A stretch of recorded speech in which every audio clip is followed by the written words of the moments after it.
నందు ప్రియులారా, ప్రభు అయిన యేసుక్రీస్తు నామమున ముందుగా మీకు అందరికీ నా హృదయపూర్వక శుభాభినందనలు. మరి దేవుడు గత నెలలు ముఖ్యంగా 2023 సంవత్సరంలో ప్రవేశింపజేసి సంవత్సరం అంతా కూడా మనల్ని ఎంతగానో కాచి కాపాడి మరి ఈరోజు ఒక నూతన సంవత్సరం అనగా 2024 సంవత్సరంలో మనల్ని ప్రవేశపెట్టినటువంటి దేవాతి దేవునికి ముందుగా ప్రత్యేక వందనాలు తెలియజేస్తున్నాను. అలాగే మిమ్మల్ని కూడా దేవుడు ఆయన కృపలో ఎన్నో విధాలుగా కాచి కాపాడి ఒక నూతన సంవత్సరంలో ప్రవేశించేటువంటి గొప్ప ధన్యతను ప్రభు మీకు నాకు కూడా అందరికీ దయచేశారు. కాబట్టి అందుని బట్టి దేవుని ఎంతగానో స్తుతించవలసిన వారమన్నా. ఈ నూతన సంవత్సరాన్ని బట్టి దేవుణ్ణి మనం ఎంతగానో ఘనపరచాలి. ఈ సంవత్సరం చూడని వారు ఎంతోమంది ఉన్నారు. పిల్లరా, గత నెలలో అలాగే ప్రతి నెలలో కూడా అనేకులు, మరి గత 2 నెలల క్రితం అనేకులు ప్రభు లోకాన్ని విడిచిపెట్టి పరలోకం వెళ్ళిపోయిన వారుగా ఉన్నారు.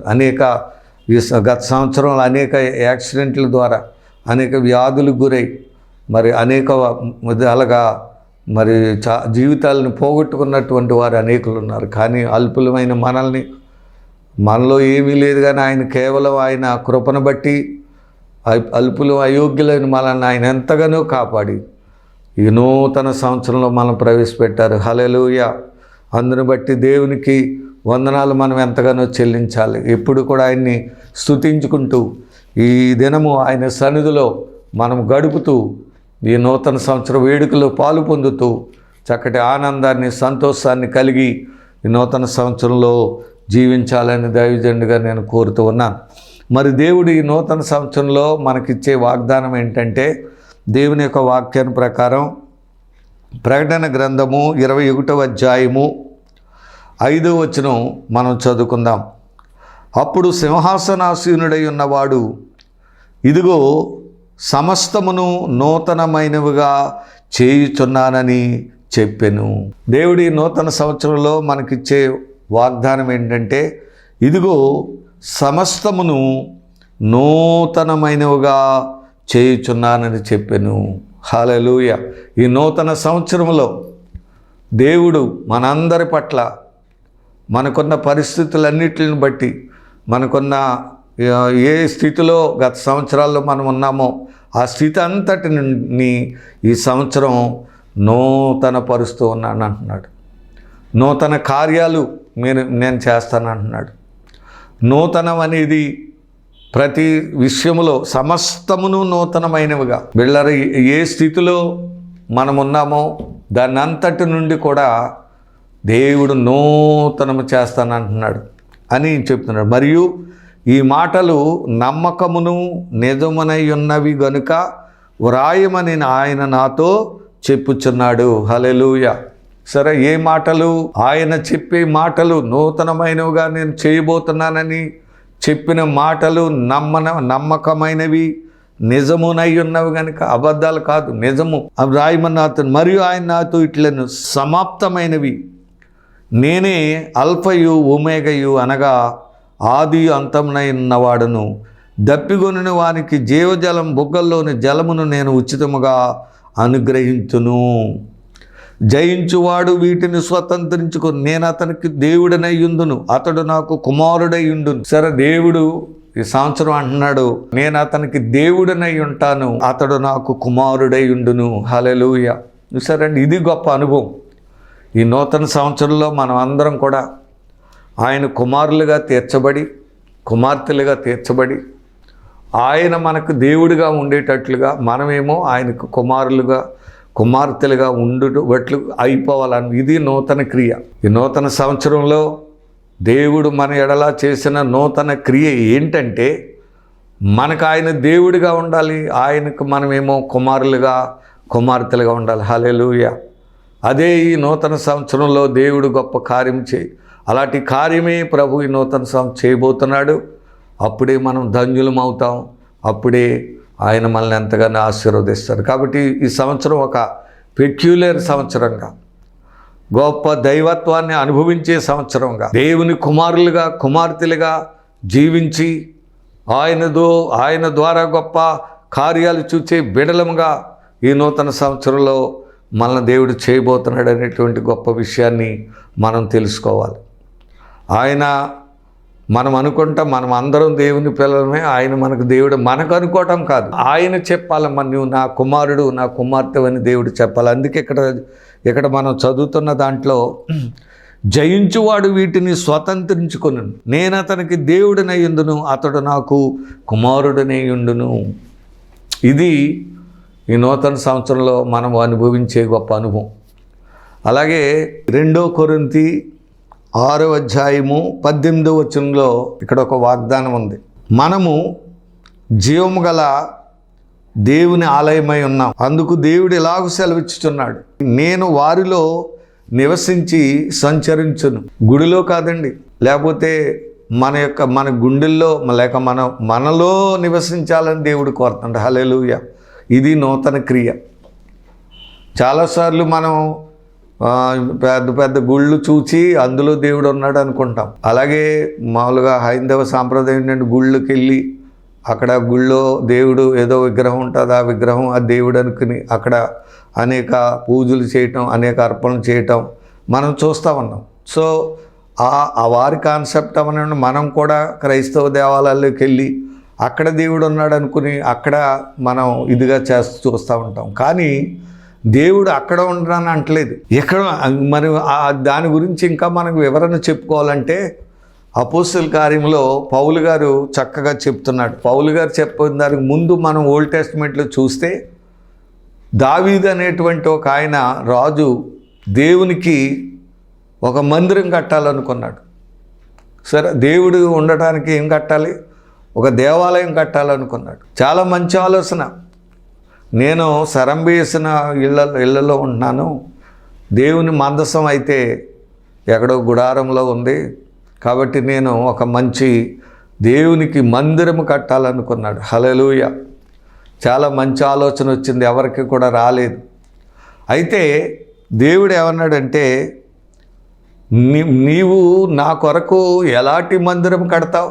ఆకాశము నా సింహాసనము, భూమి నా పాదపీఠం. మీరు నాకు ఆలయం ఎంత కడతారు, ఎంత కట్టగలరు? కాబట్టి దేవుడు మహాకాశములు పట్టజాలని దేవుడు.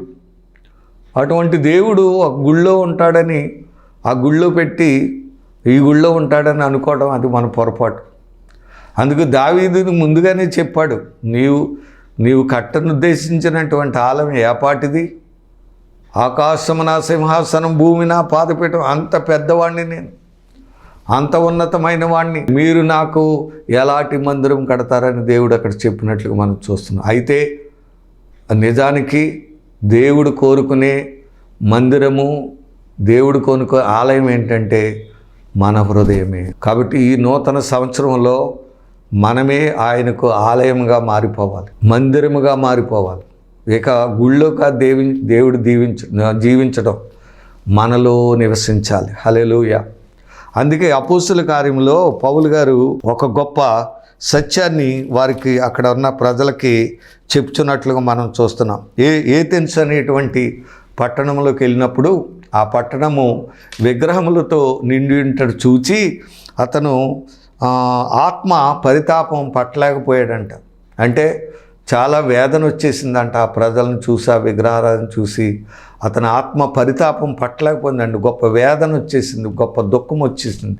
వచ్చి ఆ ప్రజలతో మాట్లాడినప్పుడు అక్కడ ఒక తెలియబడని దేవుడు అనేటువంటి ఒక దేవాలయం కనబడితే అక్కడికి వెళ్ళి మీరు దేన్ని తెలియకుండా మీరు ఆరాధన చేస్తున్నారో, తెలియబడని దేవుడు ఎవరని అనుకుంటున్నారో ఆ దేవుణ్ణి, తెలియబడని దేవుణ్ణి మీకు తెలియజేయటానికి వచ్చాను అన్నాడు. హల్లెలూయా. మానవుడు తెలియబడని దేవుడెవరో తెలియకుండా దేవుణ్ణి ఆరాధిస్తున్నారు. ఆయన ఎవరో ఎరగని వారుగా ఉన్నారు. ఆయన ఎక్కడుంటాడో తెలియదు, ఆయన ఏం చేస్తాడో తెలియదు, ఎంత పెద్దవాడో ఎంత ఉన్నతమైన వాడో మనకు తెలియక మనం ఏయో కార్యక్రమాలు దేవుని కొరకు చేసేస్తూ ఉంటాం. అదే దేవుడి విధానం అనుకుంటాం. కానీ ఇక్కడ ఏథెన్సు పట్టణస్థులతో పౌలు గారు ఏం చెప్తున్నాడంటే, ఏథెన్సు వారలారా, మీరు సమస్త విషయములో అతి దేవతా భక్తి గలవారై ఉన్నట్లు నాకు కనబడుచున్నది. సరే, వీళ్ళు చాలా భక్తి కలిగిన వారు, దేవతా భక్తి కలిగిన వారుగా ఉన్నట్లుగా నాకు కనబడుతుంది. సమస్త విషయములో, అన్ని విషయాల్లో కూడా అతి అంటే ఎక్కువైన దేవతా భక్తులు గలవారై, భక్తి గలవారై ఉన్నట్లు, భక్తి దేవత భక్తి గలవారైన భక్తులు అన్నమాట ఉన్నట్లు నాకు కనబడుచున్నది. బోళ్ళు భక్తి చేస్తున్న, ఎన్నో గుళ్ళు కట్టేశారు, ఎన్నో దేవతల్ని, ఎన్నో విగ్రహాలను చేసి ఎన్నో పూజలు చేస్తున్నారు. కాబట్టి మీరు దేవతా భక్తి చాలా అన్ని విషయాల్లో కూడా భక్తి కలిగిన వారుగా ఉన్నారని నాకు తెలుసు. అవును, విగ్రహారాధన అయినా వారు ఒక భక్తిగా వారు ఆరాధన చేయటం అతి సమస్త విషయాల్లో కూడా మంచిగా ఉండటం మనం చూస్తూ ఉంటాం. అయితే నేను సంచరించుచు మీ దేవతా ప్రతిమలను చూచుచుండగా ఒక బలిపీఠము నాకు కనబడింది. దాని మీద ఒక బలిపీఠం ఉంది. ఆ బలిపీఠం మీద ఏమని రాస్తుందంటే తెలియబడని దేవునికి అని వ్రాయబడి ఉన్నది. ఏంటంట, ఏ దేవుడు? తెలియబడని దేవుడు. నిజంగా వీళ్ళు మంచోళ్ళే, తెలియలేదని నిజానికి చెప్పుకుంటున్నారు. చాలామంది అలాగంటారు, నాకు తెలుసు అంటారు. ఆయనే దేవుడు అంటే, ఈయనే దేవుడు, లేకపోతే ఆయన ఇంక మళ్ళీ ఇంకెవరు చెప్పినవి ఏమన్నారు.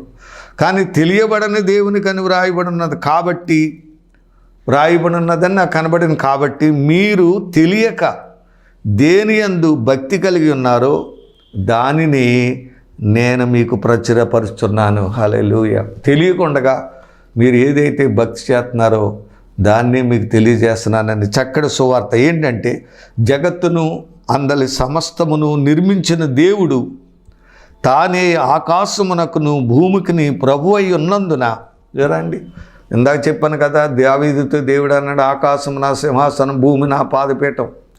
ఇక్కడ కూడా ఆయన ఏమన్నాడు, తానే ఆకాశమునకును భూమికిని ప్రభువై ఉన్నందున. ఆకాశం ఆయింది, భూమి ఆయింది, ఆ ఆకాశం సింహాసనం, భూమి పాదపీఠం ఇప్పుడు అంతా ఆయిందే. ప్రభువై ఉన్నందున జగత్తును అందలి సమస్తమును నిర్మించిన దేవుడు.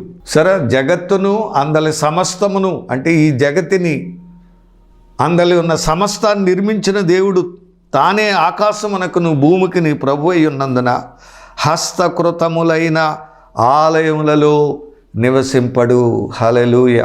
సరే అండి, హస్తకృతములంటే మనుషుల చేత తయారు చేయబడిన లేక నిర్మించబడినటువంటి ఆలయముల్లో ఆయన ఉండడు. మరి ఏ ఆలయంలో ఉంటాడు? ఆయన కోరుకునే ఆలయం ఏంటంటే అదే ఈ నూతన సంవత్సరంలో మనం తెలుసుకొని మన హృదయాలు, మన జీవితాలని అర్పించుకొని ఆయన మనలో ఉండేలాగా మన హృదయాలు దేవుని ఆలయాలుగా చేసుకుంటే ఒక నూతనమైనటువంటి భక్తి విధానంలో, ఒక నూతనమైన ఆశీర్వాదంతో, ఒక నూతన పందాలో ఈ సంవత్సరం దేవుడు మనలను ఆశీర్వదించబోతున్నాడు. హల్లెలూయా. మనమే దేవుని ఆలయంగా మారాలని వాక్యం చెప్తోంది. చూడండి, మళ్ళీ 25 వచ్చి, ఆయనే అందరికీ జీవమును ఊపిరిని సమస్తమును దయచేయువాడు గనుక తనకు ఏదైనాను కొదువై ఉన్నట్లు మనుష్యుల చేతులతో సేవించబడువాడు కాడు. సరేండి, మనం ఏయో అర్పించి ఆయన్ని సేవించాలి, ఆయన ఆరాధించాలి, ఏయో అర్పించాలనుకుంటాం. కానీ వాటి వల్ల ఆయన సేవించబడేవాడు కాదు. ఆయనకి ఏమీ కొదువు లేదు, ఇదంతా ఆయనదే. ఒకసారి నా దగ్గర అంటే ఒక 15 రూపాయలు నా దగ్గర ఉన్న ఒక సభలోకి వెళ్ళాను. అప్పటికి నా జేబులో 15 రూపాయలు ఉన్నాయి. మరి దైవజనులు ఏం చెప్పారంటే, రేపు చందా పడుతుంది, మీ దగ్గర ఉన్నదంతా ఇచ్చేస్తే ఆ కానుక ఒక ఆయనకి మందిరం కట్టుకోవడానికి మేము ఇవ్వబోతున్నాం. కాబట్టి మీరు రేపు కానుక మీది ఉన్నదంతా కానుక ఇవ్వాలి అని ఒక సవాల్ విసిరారు. అప్పుడు వెంటనే ఆ రాత్రి నేను ప్రార్థన, ప్రభువా నా దగ్గర 15 రూపీస్ ఉన్నాయి, కాబట్టి రేపు దైవజనులు చెప్పినట్టుగా ఈ కానుక ఇచ్చేస్తాను నేను అని ప్రార్థన చేసుకుని పడుకుంటే ఆ రాత్రి కల్లో దేవుడు మాట్లాడుతున్నాడు. ఏమంటున్నాడంటే, ఇదిగో కీర్తన గ్రంథంలో ఉంటుంది, అది 1000 కొండల మీద మేసే పశువులన్నీ నావే, నేను ఆకలిగొనినను నీతో చెప్పను, వృషభముల మాంసము నేను తిందునా, పొట్టేళ్ల రక్తము నేను త్రాగుదనా, అవి నాకు కావాలా, ఇగో నీ బలులు నాకు అక్కర్లేదు, నీ అర్పణ నాకు అక్కర్లేదని ఆ కలలో ఎవరో మాట్లాడుతూ ఉన్నారు. నాకు భయం పట్టుకుంది. చాలా ఆందోళన చెందాను. అయ్యో, దేవుడు నా కానుకను అక్కర్లొద్దు అంటున్నాడు, నాలో ఏదో తేడా వచ్చేసింది కాబట్టి నా కానుకనే దేవుడు అంగీకరించట్లేదు అని చాలా ఏం జరిగిందో, నాలో ఏం లోపం ఉందో అని. అవునే, ఎవరైనా అంతే కదా. ఎవరైనా నువ్వు దేవునికి ఇస్తానంటే, పాస్టర్ గారికి కానుక ఇస్తున్నప్పుడు నీవు వద్దే నీ కానుక అన్నారనుకో, నీకెంత బాధ కలుగుతుంది, భయంగా. అలా నేను భయపడిపోయాను. ఎందుకంటే నీ బలులు నాకు అక్కర్లేదు, నీ మృక్కుబడి నాకు వద్దన్నట్లుగా కల్లో దేవుడు మాట్లాడుతున్నాడు. అయితే అలా భయపడి మళ్ళీ ప్రార్థన చేసుకుని మళ్ళీ కాసేపు అలా ప్రార్థనలో ఉన్నప్పుడు దేవుడు మళ్ళీ తర్వాత మాట్లాడినంటే, నీవే నాకు కావాలి అన్నాడు. అంతే. హల్లెలూయా. సరే, నీ బలులు కాదు, నీ కానుకలు కాదు, లేదా నీ అర్పణలు కాదు, కానీ నీవే నాకు కావాలన్నాడు దేవుడు. అంతే. హల్లెలూయా. ఈరోజు నేను కూడా మీకు అందరికి చెప్తున్నాను, ఈ నూతన సంవత్సరంలో ఒక నూతన జీవితాన్ని నీకు ఇచ్చి ఆశీర్వదించే కారణం ఏంటంటే, నీవే ఆయనకి అర్పణగా అర్పించుకోవాలి. నీ హృదయమే ఆయనకి దేవాలయంగా మారిపోవాలి. బిడ్డలారా, అప్పుడు ఒక నూతన ఈ సంవత్సరం ఎలా ఉంటుందంటే ఒక నూతన సంవత్సరంగా ఉంటుంది. ఆయన నీకు దేవుడిగా ఉంటాడు. నీవు ఆయనకి కుమారుడిగా కుమార్తెగా ఉంటావు. ఎంత గొప్ప ఈ అనుభవం ఎప్పుడైతే వచ్చిందో ఇక మనకి ఎలా ఉంటుందంటే ప్రతిరోజు పండగలాగా ఉంటుంది, ప్రతిరోజు ఆనందమే, ప్రతిరోజు సంతోషంగానే ఉంటుంది. కాబట్టి ఇక్కడ సమస్తమును ఆయన ఏది కొదువై ఉన్నట్లు మనుషుల చేతులతో సేవించబడేవాడు కాదు.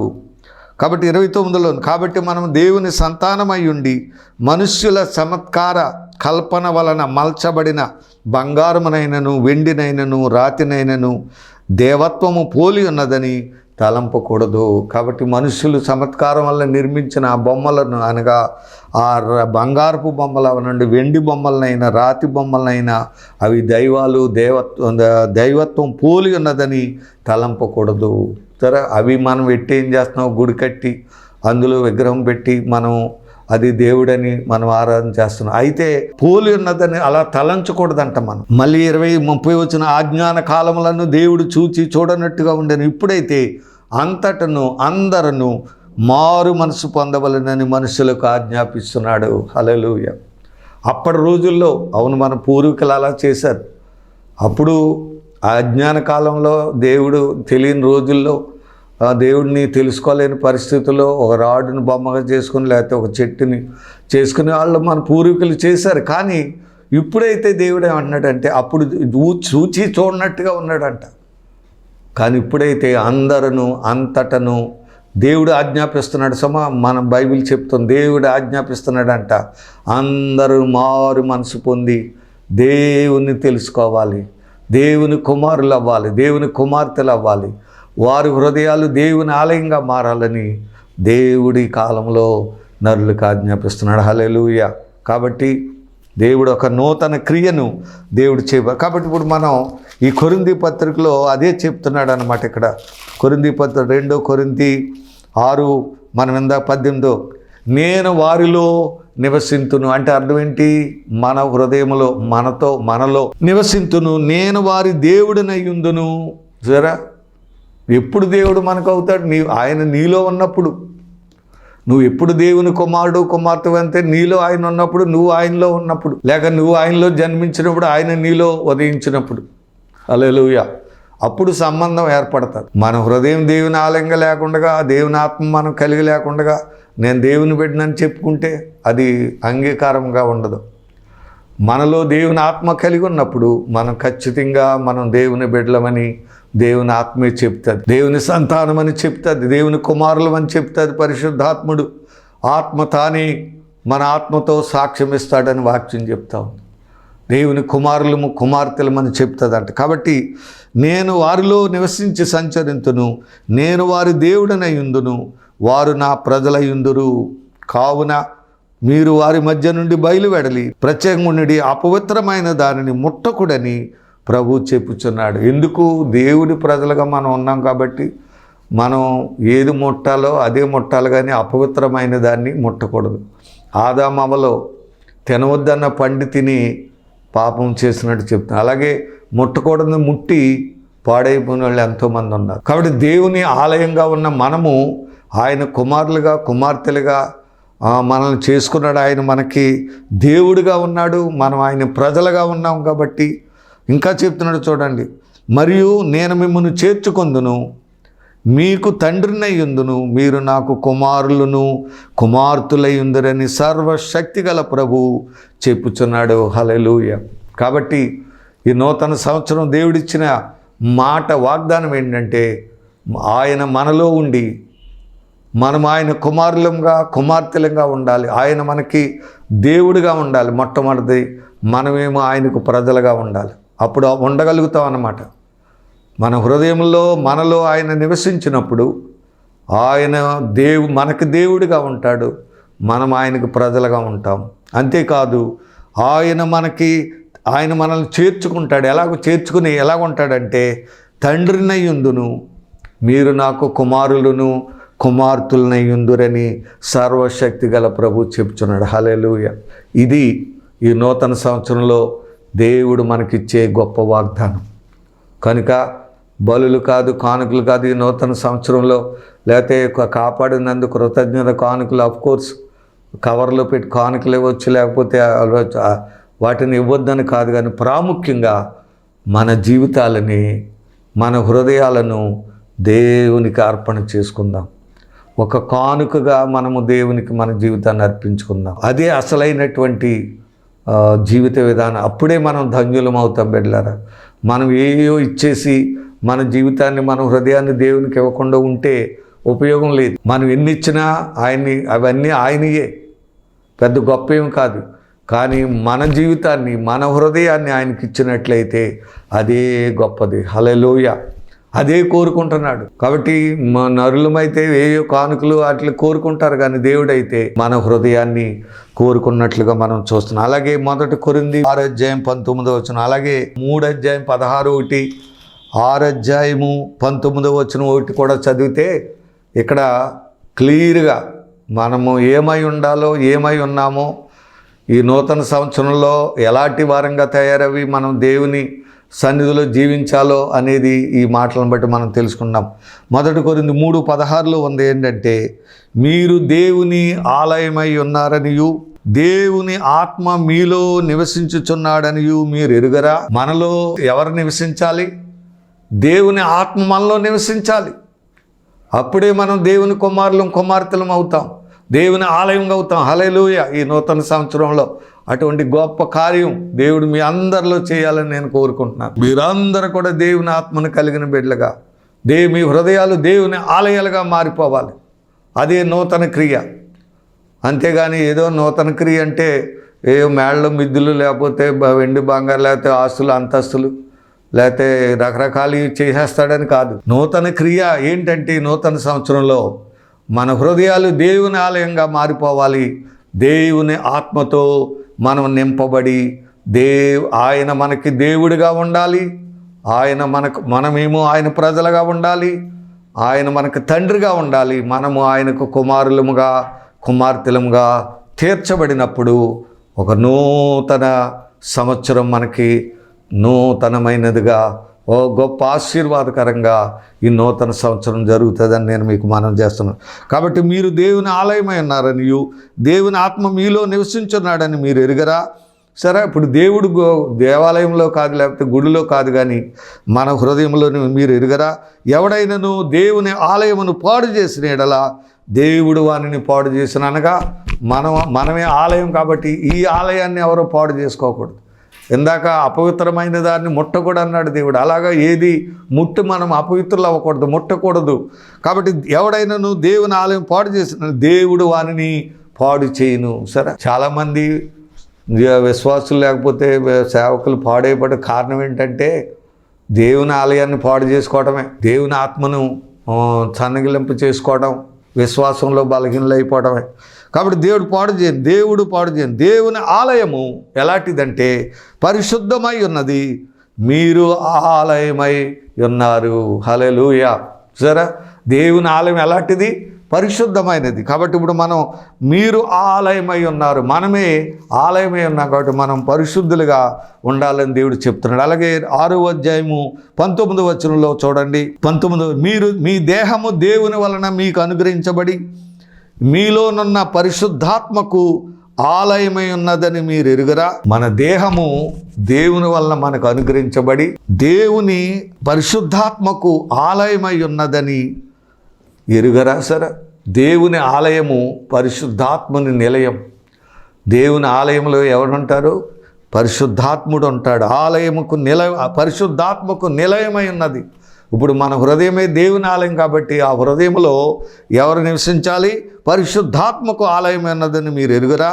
మీరు మీ సొత్తు కాదు, విలువ పెట్టి కొనబడిన వారు గనుక మీ దేహముతో దేవుణ్ణి మహిమపరచండి. హల్లెలూయా. కాబట్టి ఈ నూతన సంవత్సరంలో మొట్టమొదటగా దేవుడిచ్చే గొప్ప వాగ్దానము, గొప్ప ఆశీర్వాదం, గొప్ప దీవెన మనకి తెలియజేసేది ఏంటంటే మన జీవితాలను, మన హృదయాలను దేవుడు ఒక నూతనంగా చేయబోతున్నాడు. ఒక నూతన కార్యము ఈ నూతన సంవత్సరం ఏంటంటే మనమే ఆయన ఆలయాలుగా మారిపోయి దేవుని ఆత్మ మనలో నివసించి ఆయన మనకు దేవుడిగాను మనం ఆయనకు ప్రజలముగాను ఉండేటట్లుగా, అంతేకాదు ఆయన మనకు తండ్రిగా, ఆయనకు మనం కుమారులుగా కుమార్తెలుగా జీవించి దేవుని యొక్క దీవెనలు ఆశీర్వాదాలు పొందుకొని ఆయనలో ఉన్న సమస్త మేలులు దీవెన ఆశీర్వాదాలు పొందుకుంటే నూతన సంవత్సరంలో అన్ని విషయాల్లో నూతన పరచబడిన వారమై నూతన కార్యాలు చూచి నూతన జీవితాన్ని కలిగి ఈ నూతన సంవత్సరం అనుభవించి గొప్ప అభివృద్ధిలోకి వచ్చి ఆశీర్వదించబడాలని దైవజనుడిగా ఈ సందేశాన్ని ఈ నూతన సంవత్సరంలో మొట్టమొదట రోజు ఈ 1వ తారీఖుని మీకు నేను ఈ శుభవచనాలన్నీ తెలియజేస్తూ అట్టి కృప దేవుడు మీకు అందరికీ సమృద్ధిగా దయచేయాలని, నూతన దీవెనలు, నూతన ఆశీర్వాదాలు, నూతన కృపలతో దేవుడు మిమ్మల్ని అందరినీ సమృద్ధిగా నూతన సంవత్సరంలో నింపి నడిపించాలని కోరుకుంటూ మీకు అందరికీ నూతన సంవత్సర శుభాకాంక్షలు ముందుగా నేను తెలియజేసుకుంటూ ఈ మాటలు ముగిస్తున్నాను. దేవుడి మాటలను దీవించి ఆశీర్వదించునుగాక. ఆమేన్. చిన్న ప్రార్థన. పరిశుద్ధుడైన ప్రభువా, నీకు వందనాలు. ఈ నూతన సంవత్సరంలో మీరు మాకు ఇచ్చిన ఈ నూతన సందేశాన్ని బట్టి నీకు వందనాలు చెల్లిస్తున్నాం ప్రభువా. మరి పూర్వం రోజుల్లో మరి నీవు మానవులు నిర్మితమైన దేవాలయంలో నివసించినట్లుగా మరి నీకు ఒక దేవాలయం దావీదు కట్టి అక్కడే మరి మందసం పెట్టి నీవు ఆరాధించేలా చేయటం అనేది మేము చూసాం తండ్రి. కానీ ఈ కాలంలో అయితే మీరే నా ఆలయం అంటున్నావు, దేవుని ఆత్మ మీలో నివసించాలని కోరుకుంటున్నానని ఒక సత్యాన్ని ఈ నూతన సంవత్సరంలో మొట్టమొదటగా గొప్ప వాగ్దానాన్ని మాకు తెలియజేసినందుకు వందనాలు చెల్లిస్తున్నాను. కనుక మా హృదయాల్లో నీ ఆత్మను కలిగిన వారమై నీ సన్నిధిలో నీ ప్రజలుగా అలాగే నీ కుమారులుగా కుమార్తెలుగా జీవించి ప్రభువా, నీవు మాకు దేవుడివై ఉండాలి, తండ్రివై ఉంటాను. కాబట్టి అటువంటి అవినాభావ సంబంధం కలిగి ఈ నూతన సంవత్సరంలో మేమందరము నూతన దీవెనల ఆశీర్వాదాలు పొందుకుంటూ నూతన కృపలతో నింపబడుతూ ఈ నూతన సంవత్సరంలో మేము మరి అభివృద్ధి చెంది ఆనందకరమైన సంవత్సరంగా, అభివృద్ధి చెందే సంవత్సరంగా మేము అనుభవించేటట్లు కృప చూపించమని దీవించి విన్న వాక్యం అందరి హృదయాల్లో పడి అది నూరంతలుగా ఫలించడానికి సహాయం చేయమని, మీరే మహిమ పొందమని, ప్రార్థనకు ప్రతిఫలం దయచేయమని మా ప్రభువును ప్రియరక్షకుడైన యేసు నామమున అడిగి వేడుకొనుచున్నాము తండ్రి. ఆమేన్. God bless you. దేవుడు మేము దీవించును గాక. Thank you.